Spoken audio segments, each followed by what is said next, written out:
Hi guys, எல்லோரும் எப்படி இருக்கீங்க? எல்லோரும் நல்லா இருப்பீங்கன்னு நம்புகிறேன். இன்றைக்கி என் பிரதரோட ஹால்தி செரிமோனி தான் பார்க்க போகிறோம். இது அவங்க வீட்டில் என் அண்ணி இது எல்லாமே ஃபுல்லாக ஆர்கனைஸ் பண்ணது என்னோடய அண்ணி தான். ஸோ அவங்களோட வீட்டு டெரஸில் தான் எல்லாமே ஆர்கனைஸ் பண்ணியிருந்தாங்க. ஸோ அவங்க இன்வைட் பண்ணியிருந்தால நாங்கள் எல்லாருமே ஃபேமிலியோடு அன்றைக்கி மார்னிங் ஒரு ஃபங்க்ஷன் இருந்தது வீட்லேயே. அது முடிஞ்சதுக்கப்புறம் ஈவினிங் எல்லாருமே கிளம்பி ஹால்தி செரிமோனிக்கு கிளம்பி போயிட்டோம். இந்த தீமே ரொம்பவே அழகாக அரேஞ்ச் பண்ணியிருந்தாங்க. பிகாஸ் ஃபுல் அண்ட் ஃபுல் ஃப்ளாரில் இந்த மாதிரி சன்ஃப்ளவர் மாதிரி வச்சு ஒரு பெரிய பாட், அதில் 4 பேர் கூட உட்காரலாம் போல். ஸோ இந்த அரேஞ்ச்மெண்ட் ரொம்பவே கேட்சியாக சூப்பராக இருந்தது. அதுக்கப்புறமா ஃபர்ஸ்ட் 1 by 1 எல்லோரும் நலுங்கு வைக்க ஸ்டார்ட் பண்ணாங்க. இது நார்மல் யூஸ்வலாக வைக்கிற மாதிரி நலுங்கு கிடையாது. இது ஏதோ பூவெல்லாம் தனியாக போட்டு வெறும் சந்தனத்தை மட்டும் தடவி அந்த மாதிரி எதோ சொன்னாங்க. ஸோ லைனாக நான், என் சித்தி, அதுக்கப்புறமா என்னோட இன்னொரு சித்தி, அதுக்கப்புறம் அம்மா, என்னோடய சிஸ்டர்ஸ் எல்லாருமே லைனாக நலுங்கு வைக்க ஸ்டார்ட் பண்ணிட்டோம். ஆக்சுவலாக பார்த்திங்கன்னா ஹால்தி மோஸ்ட்டாக நார்த் இந்தியன் மேரேஜஸில் தான் பண்ணுவாங்க. பட் இது இப்போ தமிழ்நாட்டிலே ரொம்பவே ட்ரெண்டி ஆகிடுச்சு. பிகாஸ் இது ஒரு ட்ரெண்டாகவே ஃபாலோ பண்ணிருக்காங்க, எல்லாருமே பண்ணுறாங்க, யார் வேணாலும் பண்ணலாம் அப்படின்ற மாதிரி ஆகிடுச்சு. பட் இதெல்லாம் பண்ணவே எனக்கு ரொம்ப நல்லாயிருக்கும் போல். நான் என் மேரேஜில் நான் இதை மிஸ் பண்ணிட்டேன். பட் என் பிரதர் மேரேஜில் பார்க்கும்போது ரொம்பவே சந்தோஷமாக இருந்தது.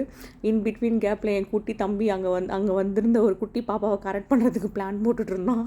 பட் அதுக்குள்ளே அவங்களோட அம்மா பிரித்து விட்டுட்டாங்க 2 பேரையும்.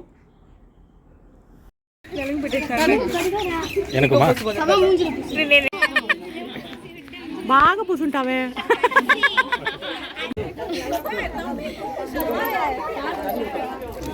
அப்படியே இங்கே கொஞ்சம் பாரு.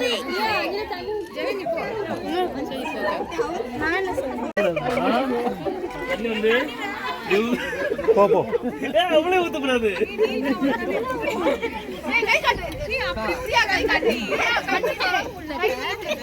சரி டீச்சர் கால்தா போ.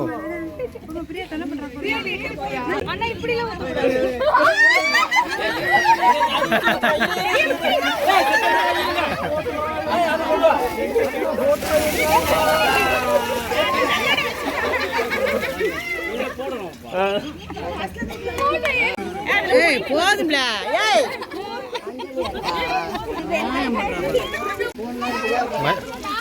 நலுங்கெல்லாம் முடிச்சதுக்கப்புறம் எல்லாரும் மேலே தண்ணி ஊற்றிக்க ஸ்டார்ட் பண்ணிட்டாங்க. எனக்கு வேறு ஒரே பயம், ஆல்ரெடி கோல்டு. எல்லோரும் தண்ணி ஊற்றினா இன்னும் ஏதாவது உடம்புக்கு வந்துட போகுதுன்னு நான் பாட்டு ஓரமாக போய் நின்றுக்கிட்டேன். இவங்கெல்லாம் பிரியாவோட சிஸ்டர்ஸ் ஃபுல்லாக அவங்க மேலே என்ன கோவம்னு தெரியல, அவங்க ரிலேட்டிவ்ஸே அவங்க மேலே செம்மையாக தண்ணி ஊற்றி குளிப்பாட்டிட்டாங்க. இவங்க 2 பேரும் ஒரு பக்கம் யார் வேணால் என்ன வேணால் பண்ணுங்கன்னு சொல்லிட்டு தனியாக ஜாலியாக என்ஜாய் பண்ண ஆரம்பிச்சிட்டாங்க.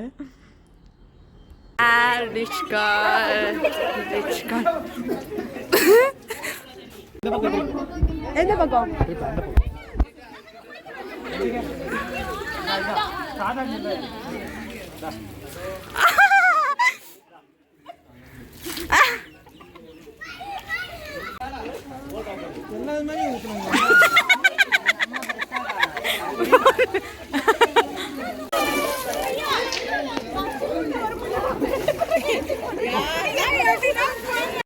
ஸோ அந்த ஈவினிங் அன்றைக்கி இப்படி தான் முடிஞ்சுது. ரொம்பவே ஹாப்பியாக ஜாலியாக இருந்தது. ஸோ நீங்கள் எல்லாருமே கூட இந்த வீடியோ என்ஜாய் பண்ணியிருப்பீங்கன்னு நம்புகிறேன். ஸோ நான் இது மாதிரி நிறைய வீடியோஸ்க்கு நம்மளோட சேனலை சப்ஸ்கிரைப் பண்ணிவிடுங்க. Until then, bye from Kavita. Bye-bye.